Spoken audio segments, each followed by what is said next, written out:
chatting. Fantastic. And we're live, Lauren Ventura. So wonderful. Thank you so much for joining me. This is cool. Thank you for inviting me. Yeah, Lauren. So let's do this. This conversation will sit in the archives of Checkpoint's LinkedIn and YouTube channels forever. And so for the people that are going to tune into this show at some point here, there'll be an archive that other people will get from the beginning. Let's do a little bit of introductions. Let's just find out, where are you dialing in from today? Where have you spent most of your years in your career?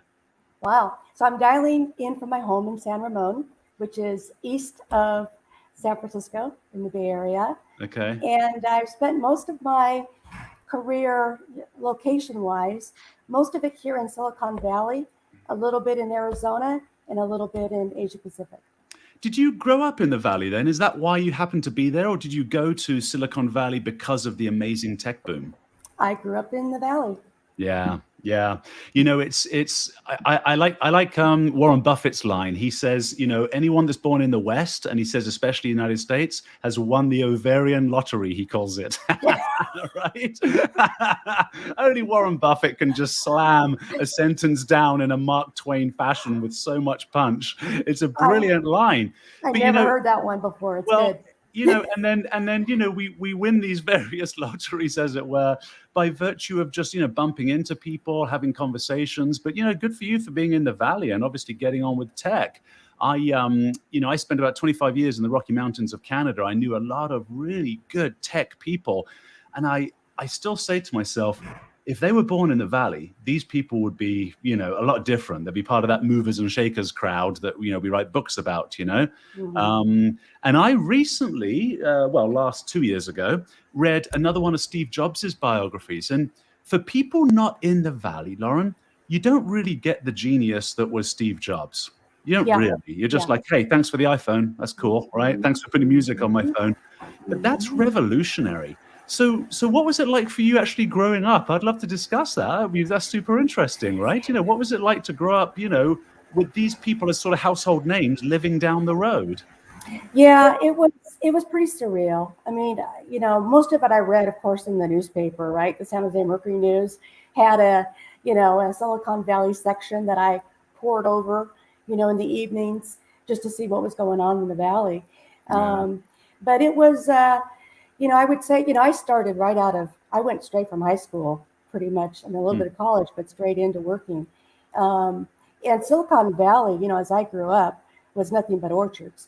I mean, my grandmother lived in a mobile home park that turned into, a Cisco campus building. It basically just exploded, before my eyes as a young teenager, into my 20s. Yeah. And I want to say hello to Roberto, dialing in from Mexico. Thank you for joining us, Roberto. Thanks for the little round of applause there. High five to you. I love doing keynotes in Latin America. You know why? It's always a party. There's always big lights. It's very colorful. With our logo at Checkpoint being pink, fits in really well with the Latin American crowd. And great music. Good entertainment, too. Great music. So, Roberto, a couple of envious Americans here. Thanks for joining us, Roberto. Yeah, I mean, obviously an unprecedented boom. People have been talking about this forever, about the fact that it's been unprecedented, about the fact that, we've gone, even in iPhone generations, just sort of sticking with Steve Jobs for a second. Remember that first iPhone, which had that big button on the bottom? I mean, that looks like a brick now. Yeah. And that was an iPhone. That was revolutionary. Yeah. We drove from Canada to America to buy one. That's how excited we were. And when we got it, we had to unlock it and all this nonsense because the Canadian carriers didn't carry them, right? Yeah. At the time. And that was proper jailbreaking back in those days. You really had to hack the phone. Absolutely. Yeah. Luckily, I knew a guy. So yeah, it's been insanely rapid. And actually, that's an interesting thing, I think, for us to talk about, right? Is the rapid pace of technological growth and how it is, people can stay ahead of that. And also, you mentioned you did a little bit of college. I also did a little bit of college, right? So I studied sport medicine for a couple of years and dropped out. And then I ended up doing a teacher's certificate program to become a teacher. I was young and didn't know what I wanted to do. But what I find interesting is no technology in my background. I've been working in technology for 20 years. right? What about yourself? I mean, by virtue of growing up in Silicon Valley, you kind of got it in the DNA, but any formal technology training? Well, I went through the, Cisco Network Associate, certification program. I was involved in different companies, right? Even a startup where we had to install bridges and routers and network monitoring software. So, I've gotten a little bit on the geeky side, and probably more of that because I was in the services side of the business. And so we needed to understand, how our customers and our partners were using our technology. Um, but I've never been, kind of on the engineering side of things. I've always been on the sales, marketing, finance kind of side of the world. Right, yeah, but you still have to have a certain sort of technical acumen. You know how I Yeah. refer to myself, I'm definitely not an engineer. I do not want that label because I can't handle the responsibility, right? I don't know it, but I call myself a gadget geek. Hmm. Because, even as a kid, a teenager, I had a GPS on my bike because I just loved measuring. I just wanted to know, how far am I going? How much elevation did I get? Now, that was in a day where GPSs were like this big. It would weigh the bicycle, right? It made a difference to the weight. That's just one technology. And before you had the big RAM mounts, so figuring out with duct tape and trying to get this thing onto my bike. Before the GoPro. Yeah, exactly. That's right. It's not like a GoPro, which you click and you're done, right? So I'm a gadget geek, but no formal technological training, at all. Now, fortunately, each of the companies, and I've only worked at 3 since leaving teaching more than 20 years ago, have, just like you said, you did some Cisco training, right? Hmm. I did Hmm. some training in the various different companies. Checkpoint has their university, right? Hmm. Checkpoint Hmm. U. Is that Hmm. what they call it? No, we got a cool name for it. Checkpoint U? No, is it Check? Uh, What do we call our? University. I think it's university, That's something right, like that. University for Yeah, Checkpoint. Is that what? yeah, that's what it is. Didn't quite roll off the tongue like it was intended to, did it? I couldn't remember. University. That's right, exactly. And one of the beautiful things, actually, I loved about Checkpoint is for new hire orientation. Of course, they send everybody out to head office in Tel Aviv, Hmm. which is a beautiful cultural experience, as well as a definitely sticking the fire hose in your mouth and saying drink. Absolutely. It was an Yeah. intense week, wasn't it? Did you did Yeah. that? What year did you go out for new hire? So that was I don't know, it was like 3 or 4 months after I joined. They Okay. try to get you in the first 6 months, I think, of joining to take Yeah. that trip. And so that Yeah. was in 2017, as I remember. And I went with a couple of my marketing colleagues that were also new, Katie DeBaco, who you know. She and I Right. started right about the same time. It was an amazing experience. It really was, because it wasn't so much about what you learned in the sessions. It was connecting with all the other cross-functional teams that you hadn't met face to face yet in Israel. Yeah. And that was, to me, the most rewarding part of it is, developing those relationships. Especially, I think, in the Israeli culture, it's important to be known, and to have a face and establish a relationship, and then it kind of smooths the road out, from that point.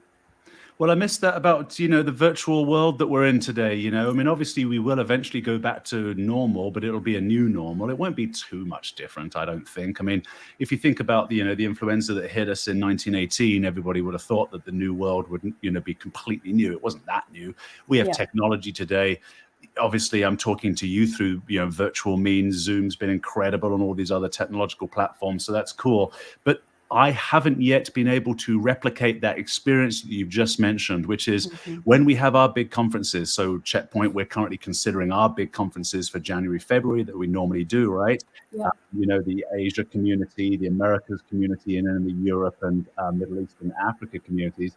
Hmm. And of course, likely a hybrid. I hope we have something in person. We might not at this rate. Okay, so 2023 in that case. But I haven't been able to replicate walking around the hallways during those conferences, bumping into people, shaking hands and going, oh, really? And understanding things. I haven't seen that yet in a virtual space. And I just want to say a quick hello from our friends from Canada. I don't know if Eric, I hope I'm pronouncing Eric. Yeah, I think that's Eric from Toronto. I'm a former Calgarian myself, Eric. So flying the maple leaf in my heart. But yeah, I haven't been able to replicate that. Have you, Lauren, as far as networking, virtually speaking? It's I think it's important to always open the call and close the call, whoever you're talking with something personal, right? It's how are you? How's the family? And I think that's kind of the best we can do. We're hard charging, it feels like, 7 by 24 when we are remote, right? The Zooms never really, in our minds turn off. We're just always on. But it's a people business, and I think it's important to make sure that we are, being humane during these times of distancing. Yeah, that's beautiful. That's really beautiful because your responsibility to communicate the checkpoint. So, have I got this right? As far as your responsibility to communicate the checkpoint message to the global partner community, sort of in essence, right? You're on that side, messaging and if Yeah. if the underlying part of that, and then I'm going to get you to a detail, is what Okay. you just said, making sure we're humane, asking people, about their loved ones, etc. Then I got to say, Lauren, our partners are lucky to have you because you're right. It's too callous. It's too cold. We just go, go, go. The engines are running, right? We're all A-type personalities that work in these kind of high performance companies, right? So we're at Mhm. it, 14, 16 hours a day. But to pause and breathe and meditate on the fact that you're dealing with another human being, yeah, good for you. So is that right? Your responsibility is to communicate the checkpoint message to the global partner community through marketing? Yeah, I mean, that's one of them. Is what we think about is increasing mind share and engagement, right? So we really want our partners to understand how their proposition fits, inside the Cisco story. That's important, right? Because Sure. customers are looking for end-to-end solutions. Yeah. So because we're 100% channel, we rely on our partners to, carry that, better together story forward with their customers. Um, and part of my job is also enablement. So enablement meaning, are we helping them drive new business? Are we helping them, kind of co-branded, uh, you know, be relevant to those prospects and customers in terms of their journey in security? And so some of that's, very sales oriented around, upsell, cross sell opportunities. But the marketing part of that is creating that demand and then assisting our partners with driving execution. Right, right. And so tough thing. So you've got, let's assume, probably several thousand people that are involved in that ecosystem. Now, Yeah. obviously, you can't be expected to touch, several thousand people on an individual basis. Yeah. Soon as you don't, you lose that thing we were just talking about earlier, remembering there's a human, right? That humanity piece. So how do we in marketing? So this is a great one. I mean, but I imagine it's been debated forever. How do we in marketing at scale not show people that we are interested in their humanity, because then all of a sudden it becomes fake. I'm not trying to show it. I really am interested. And I'm interested from the perspective that not only are you a human being that has people that you love, but you're a human being that works in an industry that keeps other human beings safe. So how do we make sure that we keep that empathy while we are communicating at scale? Yeah. Sending thousands of emails and just, Right. social media posts. What are your thoughts around that? Well, two things kind of come to mind to me, Eddie. I think one is storytelling. People are just too busy to kind of, read a full brief, a white paper. There's kind of like, just tell me the story of how customers have evolved, right? And I can Mm, I can understand from that story if that resonates with me. So it really is about relevance. mm, And part of that relevance is the second piece, which is personalization. So I've worked in vertical markets, a large part of my career, and that's all about, industry segmentation, looking at things not only from a business size perspective, but a business segmentation in terms of industry. You know, uh, Banks and small financial institutions, want to know about, what applications are driving, let's say, point of sale transactions and how does security play into that? Show me what others have done.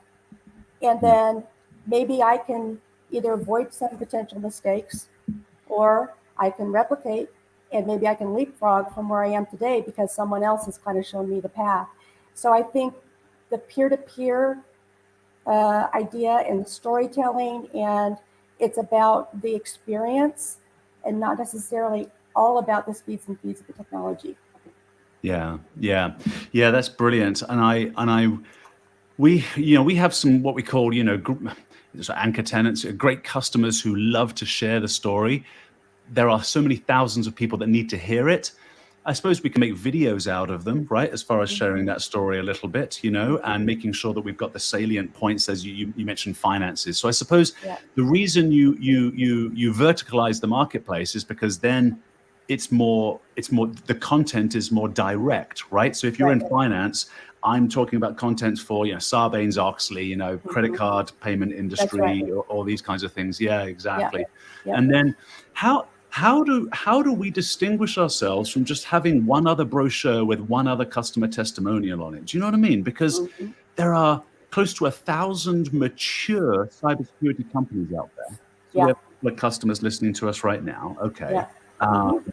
and by the way, Isaac from Austin. Hi, both Lauren and I love Austin, right? We do. You got relatives there, don't you? I do. I've I go got there all very the close time. friends there, yeah. Mhm. And so hello, my friend in Austin. Yeah, so you've got customers that have 1,000 cybersecurity companies, all with thousands of web pages. So now you're already out of control, right? So Yeah. you rely on the Gartners and the Foresters to kind of, Mhm. move the thousands into the top right-hand quadrant for you.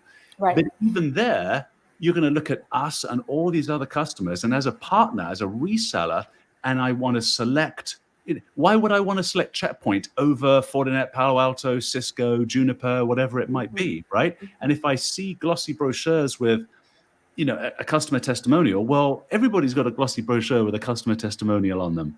Yeah. So, what are your thoughts around that? And what are your thoughts around how we would want a new partner and even our current partners to regard us? Yeah. It's, digital has changed everything, really, and not just because of the pandemic, but everything that we're doing, for example, in marketing right now is all based on a digital experience, right? The enterprise buyers, 89% of them are making their decisions online. They're doing their research online. They might be, transacting through a marketplace like Mm, AWS, for example, or mm. Azure. And so I think that how we differentiate and how we stand out is inserting ourselves where we find that relevance with that buyer type, and really kind Yeah. of, to your point of demonstrating, differentiation, that that that value proposition that we bring forward has to be relevant to that buyer at that point in their cycle. Are they just becoming aware of, let's just say, hybrid cloud? And what they need to do about that. They need some more thought leadership oriented discussions. Maybe we pull them into, a small C-level type of virtual, forum to have that discussion, right? So you've got to be able to be flexible to move the dialogue and discussion, not based on where you as the vendor sit, but where your buyers are and what's important to them. And then for us, what's important is bringing that partner to the table early on in that decision so that they can influence it. Yeah, I think before the pandemic, you were doing partner advisory boards, weren't you? Hadn't you Mm-hmm. organized, I think, were those annual Yes. or even perhaps a bit more often than annual? Tell us about those. What do you Yeah. seek to get and what do partners get out of that? Yeah. Good question. So the partner advisory forums, it's mainly for feedback. It's not meant to be a one-way discussion of here's everything that we've got in our roadmap. You know, uh, what do you plan to sell? Right, right, it's right. it's much more about um, you know business alignment between the partners and ourselves on the go-to-market strategy. And so the partners want to know, you know, if Checkpoint pivoting, you know, either to a new technology. If so, I want to capture that market window early on as well. how and when should I invest? What programs is Checkpoint going to have out there that help me increase my profitability, that help my engineers, increase their skill levels? Maybe I'm a managed services provider, so I've got to think about how I'm going to create services that can drive, consumption models. So, I think the thing there is that the advisory forums, they're meant to be small, anywhere from 6 partners to maximum 12. And so in the past, we've held these in geo. So in Asia Pac, in Europe, in the US, and had a cross selection of partners that don't all compete, but they have different perspectives of different parts of the market that they're responsible for. So you get that holistic view. And it's meant to come out of it with a bunch of action items that then we go resolve. Price point isn't quite right. Value proposition. What about this ecosystem partner that you guys haven't figured out in terms of how to go to market with? They're important to me as a partner.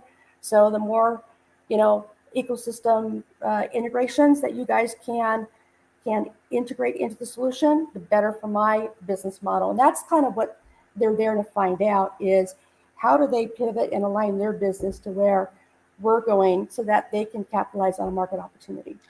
You've seen partners come and go over the years on various different iterations of your career, not just here at Checkpoint. What would you say? This is going to be an interesting one. I hope you've been observant of a theme, right? Because if you haven't, then we'll move on to another question. But are there themes on which partners are more successful than others? So let's define success. Obviously, it includes money, right? Because we need money to run corporations, and so you have to be financially successful. But I think success, especially, at my stage of my career, is also relationships and putting a beautiful environment together, right? There's a reseller, I won't mention who they are, they're a Checkpoint reseller, back in Canada, and just beautiful human beings. And I loved working with them. I was a channel manager when I first started with Checkpoint back in 2008. I actually started in the channel. And these guys were just such nice people. They had a reputation in pretty much all of Canada, and certainly at the time in Western Canada, as being the go-to company, always honest, always fix things if things are done. Just lovely. So I think success then we should define as uber financially successful, but also having a reputation of being good people. So with that as a definition of success, what are some of the themes that you've noticed over your entire career as to what makes some resellers successful? And then I'll ask you what makes some fail. Okay. Boy, I was going to answer what makes them fail one first. Go for it. Yeah. Go for it. Then let's do the failing first. Absolutely. Let's get the bad stuff out the way and end on the good note on that question. So why would partners fail? Well, I think it comes down to customer confidence. So, and I learned this at Cisco. I'd been there for quite a while, but I learned it over and over again. Is the Cisco mentality was we enable all routes to market, but at the end of the day, it's the customer's choice in terms of which partner is, there for them. That whether it's pre-sales, post-sales, didn't matter, but customers got to vote with their feet, in terms of this partner's doing it or not doing it for me. So I think first and foremost, it's ensuring that there's value there, that the partner's delivering for the customer, and that we can't be too biased in that, right? We love partner A. They've been with us forever. They've got this heritage with us and investment. But at the end of the day, if the customer doesn't agree, we've got to listen to that. Right. And so sometimes, the customers will feel that the partner is too interested in just the renewal. They're going for the easy money. But are you really, safekeeping my environment? What are you really doing for me day in and day out that proves to me that you've got my back? Especially, right? Especially in terms of security, right? There's too much at stake. There's brand reputation. There's customer retention. There's profitability. There's a lot involved in terms of, being a solid player there. And so in terms of what makes partners, I think, very successful is, I would say, being open and flexible to the market. And so being kind of forward thinking in terms of the trends and where to position yourselves. Um, some partners, I feel, are kind of, holding themselves back from taking risk. And so being too conservative, I think, can be damaging, especially in today's environment. Wow, how interesting. I'm going to make an observation. Before I do, let's just say hello to a buddy of mine, Patty Edwards. Patty, who joined the cybersecurity world a few months back. Here, Patty, hello from my neighborhood. So here's an observation about your answer. What I find really interesting is it's about the business model of the partner. I didn't hear you say anything about the relationship between the vendor and the manufacturer, right? That's super interesting. I think we have and likely, so I'll speculate here and you can give me your thoughts, likely because we all have the same problem, which is, let's make sure we're relevant to the customer, great. It's all the same sales It is. 101, right? It is. Yeah, right. Yeah, that is interesting, isn't it? Huh. Yeah. Any thoughts on what makes a successful relationship between the manufacturer and the partner? Yeah. Good and bad? Yeah. And I would say, because you have to start with the customer, I think back up from there is kind of the way I would look at it, right? Okay. So we know what the priority is. How do we together ensure that that customer is satisfied, right? So the vendor partner relationship is just the kinds of things that I talked about, with the partner advisory forum. Are we aligned in terms of our business priorities and our business focus? Are we aligned from a technology perspective, for example, around where our roadmap is meeting, or meaning our product roadmap is meeting the partner's technology innovation cycle? In some cases, right, we are an ingredient inside our partners. And so that is almost like a reverse dynamic, right? Where we are kind of like the Intel inside a larger integration platform. And what we're trying to do is prove that we are best of breed, right? We are best of breed in security for them. They can make no bad decisions by putting Checkpoint, in their portfolio. And so we have to think about that dynamic, like a managed services provider, for example. But we also have to think about the dynamics of distribution, right? So as you go, if you would, in terms of from value to volume is where distribution plays a big role there. And the key there between the vendor being the distributor, let's say, and ourselves, or twice removed, the reseller that's buying through distribution through ourselves, is all about kind of like the right time, the right price point, the right value proposition, but all about creating volume and stickiness, right? So that relationship with the partner is really important, because we've got to listen to them about what, it could be a smaller partner, could be a very niche focused partner. We're dealing with right now, for example, with that in the SMB space. So we've got to make sure that our price points, our bundles, our packaging fits into their go-to-market model. Yeah, and it's not as easy as that, is it? I want to come back to the distribution thing in a moment, but Bhupender's offering an interesting perspective here. Let me just bring that one up for the audience to hear. So Bhupinder Singh, dialing in from somewhere. Thank you so much for dialing in to say hello to us today. Saying that tax services make security technology grow better. Any vendor having a good tax service would do wonders in the network and cybersecurity field. Yeah, I mean, Bhupinder, you are echoing in on Lauren's point and also zeroing in on TAC, for example. Maybe you're the hands-on guy that really needs to make sure that you have that relationship. Again, actually comes back to what you were saying earlier, Lauren, right? As far as human being to human being, yes. If you find somebody that cares in a TAC, for example, then you're going to get great service. It's a great point, and it's I come from a lot of years on the services side of the business, and so this really resonates with me. But that lifeline of the person, the first help desk that you call, especially when you've got a security breach, for example, You need people that can quickly escalate. You need people that can get people wherever it is, right? Whether it's remote help, on-site help, whatever it is. And so this is a growing field that we see in terms of our partners. Our partners are asking to be, authorized for, level 1, level 2 support services. And that's another area where they're specializing is on the support side of the business, because support feeds Right. product, right? Right. Yeah. I'm just. I took some notes, and I want to put that one down there too, because the support thing is a really big deal. Yeah, support for partners. I'm going to come back to that one as well. So what's interesting? In when I first joined, it would have been with Checkpoint in 2008, because my previous companies, we were the manufacturer and we sold them, right? With some partners, Checkpoint has no direct mechanism to market, but of course we do have distribution.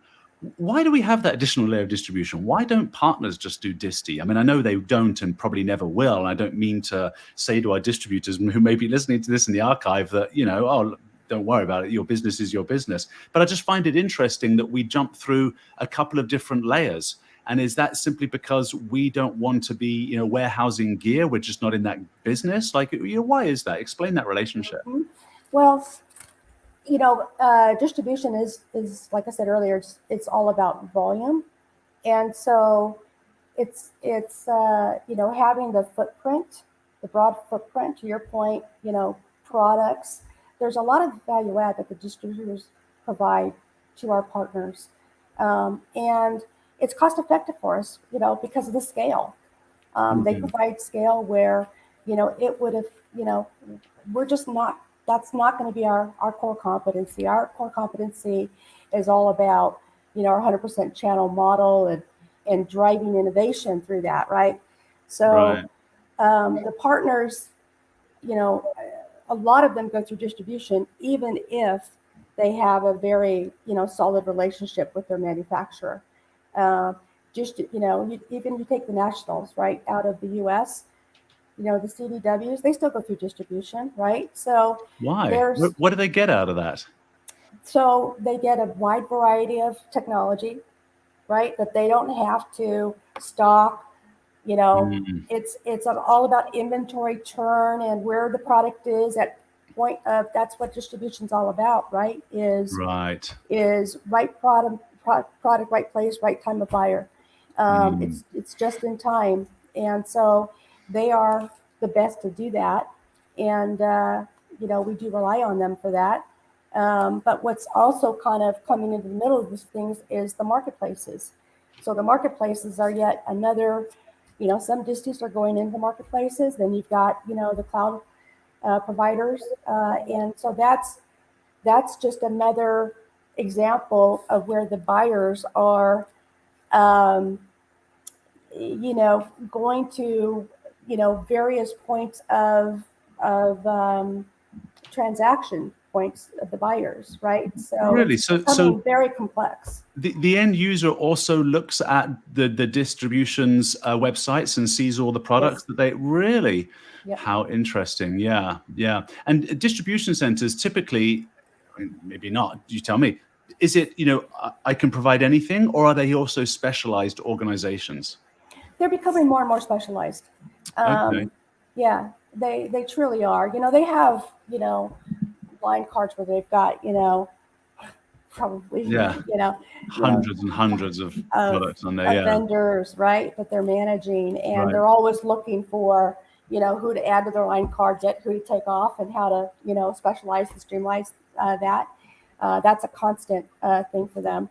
Right. And then vendors like us are always trying to get our newer products, onto their line cards. And, again, it's back to mindshare, mindshare and engagement, of the distis to focus on our products. Coming back to the partners who want to get involved in support, let's talk a little bit about that, because now we'll see what Bhupinder has to say. But the reports I hear about Checkpoint's taxes, they're actually amazing.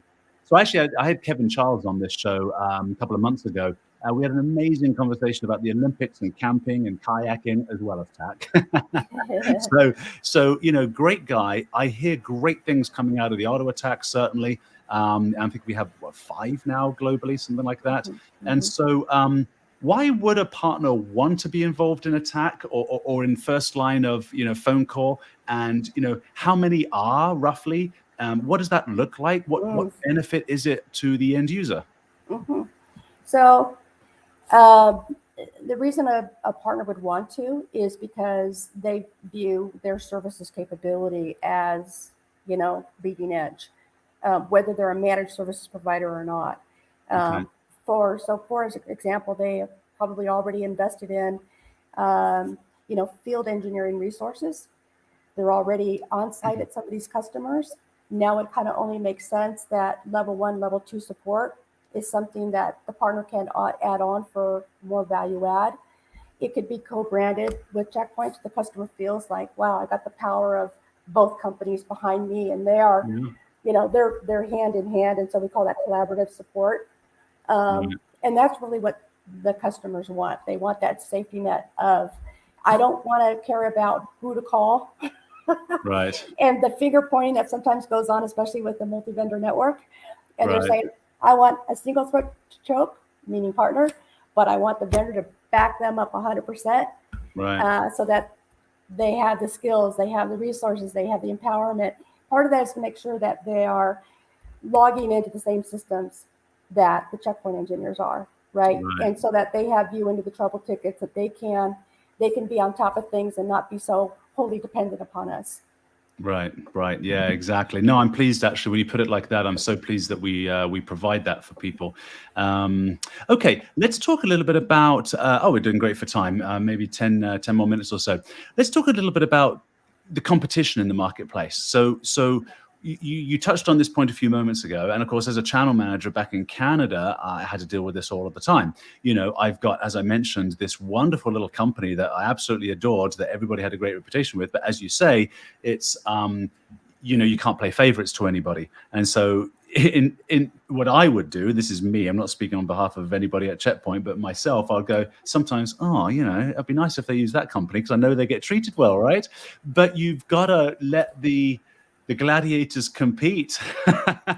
It's almost like you're on the ring side and you're watching the gladiators compete, and whoever wins are the ones that get the business. But it also seems now that you've got people being very specialized. Now, cloud is like, we're all familiar with cloud. If anybody's saying that I don't know anything about the cloud, or we should talk about onboarding to the cloud, like everybody's in the cloud. The onboarding is over. We're there now. But in the earlier days, maybe 5, 6, 7 years ago of cloud, you saw some specialty cloud partners. No one was competing with them. They were in the blue ocean, those people, right? Are we seeing that again? You've got email security, you've got all the DevSecOps guys coming involved in security now. Yeah. So I'm wondering if we're starting to see shifting of culture and themes within the partner community. Well, I think that we've got the classic data center partners that,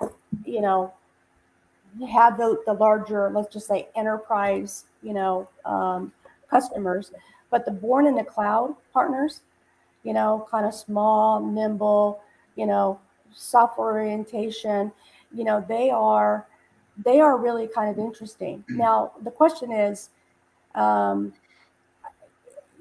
is it sustainable, their model? And it's hard to say. So we partner across the board. You mentioned, we have 7,000 partners globally, and the number is growing because we're still doing recruitment for some areas that we feel are gaps. I think that when it comes to partners, let's say competing with each other, our point of that is there's enough opportunity in the market for everybody not to have to feel like they are, all selling to the same account, right? There's enough opportunity. Our unwashed masses of prospect accounts is something we call unassigned, is something that is a great opportunity for our partners that really want to, grow their footprint And, we do have an inbound deal reg program. So when you kind of talk about, the idea of like only the fittest survive, well, it's the people that can get out front of those opportunities early on in the sales cycle, not at the 11th hour where, it's price, cut, and, we win the deal by the skin of our teeth. No, the value add partners that can really be on the creation side of the opportunity and then deal regging that's where we protect them. And so that's the most neutral position that we can have in this world. Anybody can, jump into the pool with an opportunity. We don't restrict them from that, but the first person who deal regs, we do protect. Okay, so I'm going to ask you in a moment about how we say anybody can jump into the pool, how anybody can become a checkpoint partner. But let's go back to what we were discussing with Attack with Bhupinder. Thanks, Bhupinder, for jumping back in here. So you're saying in response to my comment there, some guys love challenging jobs. Currently, I'm a bit away from tax, so it sounds like you're a technical guy, but for sure you'd want to come back because every single day you troubleshoot something new. That's super cool. We're human beings. We're pattern-seeking animals. And the irony is we get bored very quickly of patterns. So we want something new to solve into a pattern. I think that I think is the problem with the human condition, right? We seek patterns and some of them are just garbage patterns. And it's like, yeah, that doesn't make sense. And others, we make sense of them. That's science. But once we've made sense of them, we want to try and figure out something new. So, hey, jump back into the TAC, Bhupinder. It's a good, fun place. So, Lauren, so how does if somebody wants to become a checkpoint partner, what do they do? How do they do this? So basically, they will fill out an application. So they can go right on to checkpoint.com/partner. Want to learn more, become a partner. You want to look at our partners in terms of breadth and geo and capability to get a sense of where you would fit, for example. But then you just fill out an application, and then our partner alliance team will vet that and work with you to onboard you. And if anybody can become a partner, or are we making people jump through hoops for a certain criteria? We do have criteria. So there's the authorized partners. Those are what we call the 2-star partners. And then you can, if you will, graduate from there into a 4-star, 5-star, an elite partner, which means you're really selling only Checkpoint and you're getting some entitlements for that.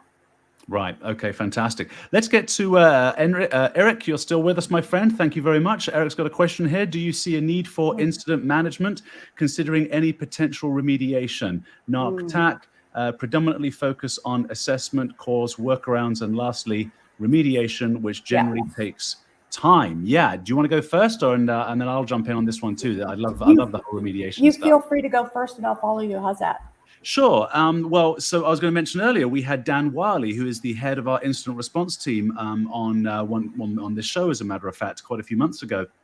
And actually, Lauren, ties in beautifully with what the three of us now with Dan are saying, because, when you mentioned at the beginning of this call, in my words, empathy, right? That's essentially what you were saying. Dan made an interesting comment to me. He said, the first phone call to our incident response team is free. Right, he's got some pretty high-level engineers, right? And these people bill out at serious coin. It's free. Right. Why? Right. He said because that first phone call is an emotional call. Because I can't get the technical information out of these people. They're victimized, right? They're under a ransomware attack. This is the worst day in that CISO's life, right? In their career. Certainly, this is likely their worst day ever. They're under a ransomware attack. Help me. So that first phone call is free. So Eric, yes, we definitely see a need for incident response. We have met that need. Look, we're a fairly small company, 6,500 employees, maybe. So we certainly can't fulfill all of the problems. There is a new ransomware attack every 11 seconds now. I mean, which is crazy. So if you're asking, Eric, do we see a need for our partners to be engaged with us in incident response? I would answer yes to that. But what do you think, Lauren? And how would our partners get involved, to work with us on those things? Yeah, great question. And, we have technology that enables this for our partners. It's the same technology, by the way, that Dan Wiley uses in incident response. And so you could think of it like some call it a SOC as a service. And many of our partners are doing this today. The incident response piece with the management, the remediation, the whole gamut, and they're using threat intelligence as a means to, um, focus the attack surface and, you know, uh, get people into a safe place. And so it's done. When we think about services, I think about people, product, and process. And this incident response piece is all of that, right? It's we happen to leverage the product part of that through the Infinity portal, which gives us that comprehensive view of everything that's going on in the customer environment. And then we've got people, meaning Dan's people, we've got professional services people, and we have partners. And so Dan is relying on the partners to come in and help us together scale these services across the board, because Dan himself and his team, they're great. They are really smart, but they're a small team, right? There's no way that they're going to be able to satisfy, the demand. Right. And so our partners are going there as well. We just want to make sure that we're working together to empower and enable our partners just as we're using the technology. Right. So really, our partner community that is there to scale. Look, I like to mention this quite a few times. I hope people don't get bored of it, but our boss's boss, right? Gil Schwed invented the firewall way back when, in his mother's kitchen. His incredible technology. He's one of the founding fathers of, cybersecurity. And, since then, there's been, how many products do we have now? Dozens and dozens, probably over 100. Don't we? I don't. And in fact, I'm blanking on the incident response product. We got the Infinity portal because we had so many naming iterations from the beginning. We're all privy to that, right? The customers never are. That final name, you go, which one? 6 or 7 that we chose. But within our Infinity portal, as an example to the audience that will be listening to the archive in the future and might be considering, what technologies does Checkpoint have for us to create a incident response program in partnership with them? We publish all of our indicators of compromise for free. We have 86 billion of them that we monitor. We currently track, what is it? It's several trillion access logs a day. Trillion, not billion, trillion. So, we've got this massive engine, and an open door to the partner community to say, hey, come on in, use this engine, work with us, work with Dan and his team, and let us help you help our customers, because that's ultimately, I think, what Gil wanted to do. 25 years ago when he started this thing. I see a need for being secure with this new thing called IP, right? And let's make everybody safe. It's been a partner relationship ever since that day in 1993. So good fun. Yeah. And probably a little known secret that we're going to be launching more directly with our partners is an MSSP program. And so it's doing all the things that we just talked about, right? It's helping them develop their service offering based on Checkpoint products, best practices, methods, technology, and then giving them a moniker that they could take to market as a Checkpoint partner, right? Co-branded, specialized in this area. And then with that, part of my job is helping to create that demand for the partner so that they can become enabled, but they can also win new business. Okay, so this is any partner. It's not just a telco when you say MSSP, right? So what would the MSSP stand for? Managed Security Services Provider. Brilliant. Okay, so any partner can take up the mantle for this, and what does it mean? It means that they are managing our customers' firewalls and IPS and intrusion. Oh, okay, exactly. Right. Mm-hmm. So what we're saying is we would like to lean on the partner community to grab some market share with us, so That's that they right. can manage rule sets, they can manage configuration. Beautiful. Yeah. So then there can be a 24/7, there can be a weekday Yep. kind of SLAs. I see. Yeah. Yep. Wonderful. Yep. And so we'll work with that partner to win contracts with the end users, so that with the customers, so that they can have either a fully managed or a partially managed security network. You got it. Oh, beautiful. That's really cool. So we've launched that now. That's happening now. Yeah, we've had this service, but I think we're making some refinements to it to make it just easier to engage. Yeah, we are currently, in fact, we're going to be coming to the channel partners big event where the MSP Summit is part of that event. First week in November. Brilliant. And so we are a signature sponsor for that event. And Frank Roush, our channel chief, is going to give a keynote presentation around what we're doing around the Managed Services Security Partner Program. Oh, that's fantastic. So that's in November the what? Early November, or it's November 1st and 2nd. November 1st and 2nd. Okay, and where is that, or is it virtual? It's both, but it's Las Vegas and virtual. Okay, beautiful. All right. So if you want more information, I think that's a great note for us to wrap on. If you want more information, you can certainly meet up with our teams in Vegas on November 1 and 2 for the MSSP conference. Also in January, the dates haven't been solidified yet, but if you go to checkpoint.com, you'll eventually see them. We have our big partner events, right? So we meet with our partners in the Asia-Pac community, the Americas, and then the Europe, Africa, and Middle East communities in January, February, every single year. We'd love to see you there. You're very welcome to meet myself and Lauren, and we can introduce you to anybody else that needs to make you successful, keeping cybersecurity front and center at all of these customer sites. So Lauren, thank you. Thank you. Great fun. This was absolutely great. I really appreciate it, and I really love the fact that you started on empathy. So wonderful. It's a wonderful thing. All right. Thank you to your viewers. You take care. Thanks, Thank everybody. you. We'll talk to you again another time. All right. Bye-bye.